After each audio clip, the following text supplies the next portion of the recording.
আমাদের কোনো কন্টেন্ট আপনাকে কোনো ধরনের বাই সেল সিগন্যাল বা পরামর্শ প্রদান করবে না। এজন্য স্টক সাপোর্টার টিম আপনার কোনো ধরনের ফিনান্সিয়াল লসের জন্য লায়াবল না। ধন্যবাদ। আসসালামু আলাইকুম ভিউয়ার্স, কেমন আছেন? আশা করি সকলেই ভালো আছেন। সকলকে স্বাগত জানাচ্ছি stock supporter presents daily market index আপডেটে।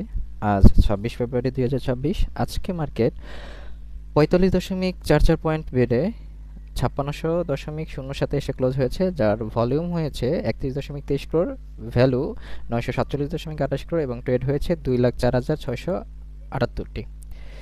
আমরা আমরা আমাদের সুপার চ্যাটসে কিছু কথা বলবো। তো দেখেন, আজকে কিন্তু মার্কেটে বেশ ভিন্ন ভিন্ন ধরনের প্রতিক্রিয়া কিন্তু দেখা গিয়েছে। যেমন এই আজকে যখন ওপেন হয়েছিল তখন কিন্তু একটু আপ দিয়ে ওপেন হয়েছে গতকালকে থেকে, এবং হচ্ছে এইখানে উপরে যাওয়ার পরে আবার সে নিচে, আবার উপরে, আবার নিচে, আবার উপরে। তো এরকম করে কিন্তু মার্কেট আজকে গিয়েছে। তো মার্কেট ট্রেন্ডে আজকে 239 টাকা আপ ট্রেন্ডে ছিল। টপ স্টক লুজারে আছে, স্টক গেইনারে আছে হলো দেখেন বেশিরভাগ কিন্তু জেড ক্যাটাগরির স্টক। তার মধ্যে আছে BIFC, Family Tex, ICB, Islamic Bank, Union Capital, Northern, অ্যাসালাম সিআরএসটি। অন্যদিকে টপ স্টক লুজারে আছে বিডি ওয়েল্ডিং, পিটিএল, এরপর আছে ICB employees mutual fund, Jahin spinning, Asiatic lab. আচ্ছা, তারপরে টপ সেক্টর বাই গেইনে আছে ব্যাংকিং সেক্টর, এরপর আছে pharmaceuticals and chemicals, textile, telecommunication. অন্যদিকে টপ সেক্টর বাই ভ্যালুতে আছে bank, pharmaceuticals and chemicals, textile, telecommunication. আজকে ব্লকে সবচেয়ে বেশি ট্রানজেকশন হয়েছে এমএল ডাইং এই স্টকটির। তো চলুন আমরা সুপার চার্টসে চলে যাই।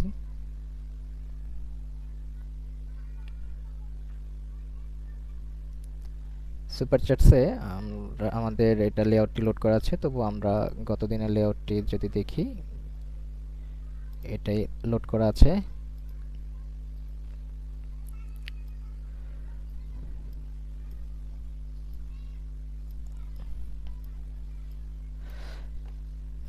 তো এখানে যদি আমরা দেখি, এখানে এটা ক্লোজ করে দিই।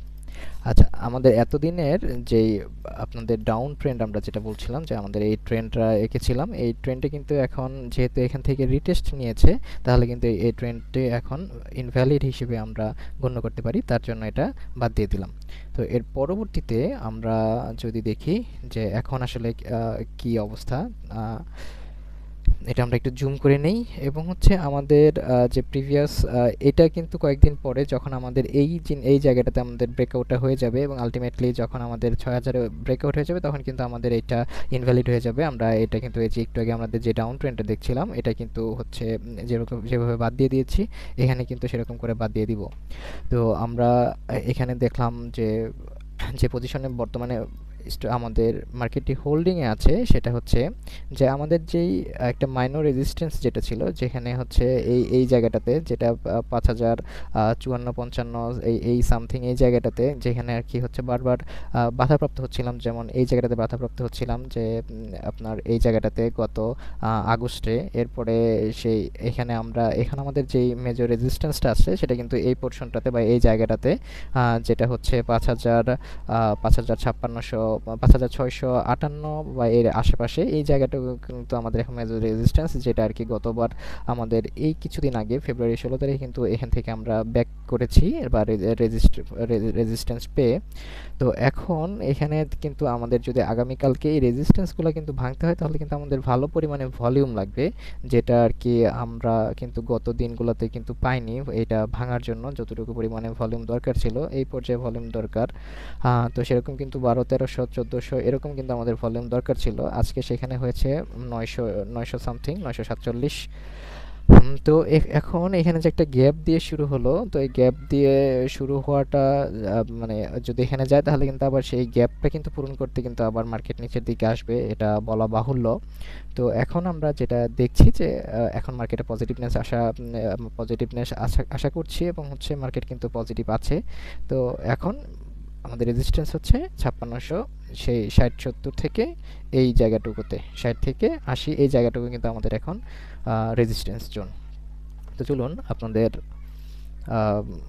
রিকোয়েস্টেড স্টকটি সম্পর্কে আমরা জানি, সেটা হচ্ছে ইনটেক লিমিটেড।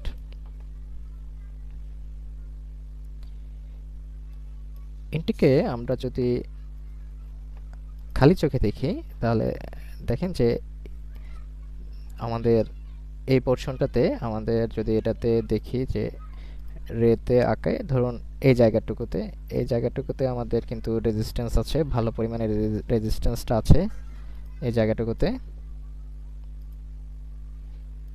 ওকে, এই জায়গাটুকুতে কিন্তু রেজিস্ট্যান্স আছে এবং যখন আমাদের গত দিনে মার্কেট এখান থেকে উপরে নেমেছে এবং সরাসরি কিন্তু আবার নিচে চলে এসেছে এবং এইখান থেকে যখন আবার আপনার এখান থেকে মার্কেট উপরে উঠেছে, সরাসরি উপরে উঠেছে এবং কিন্তু সরাসরি নিচে নেমেছে।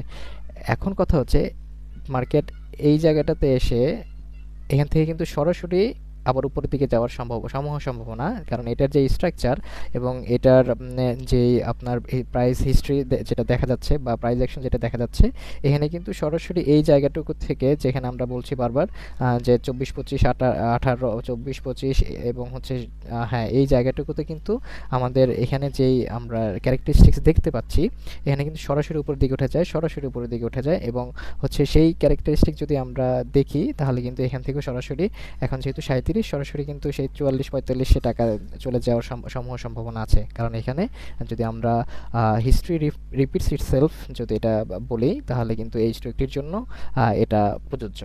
তো আপনারা যদি যখন ট্রেড নেবেন অবশ্যই সবকিছু বিবেচনা করেই ট্রেড নেবেন। সবাই ভালো থাকুন, আসসালামু আলাইকুম।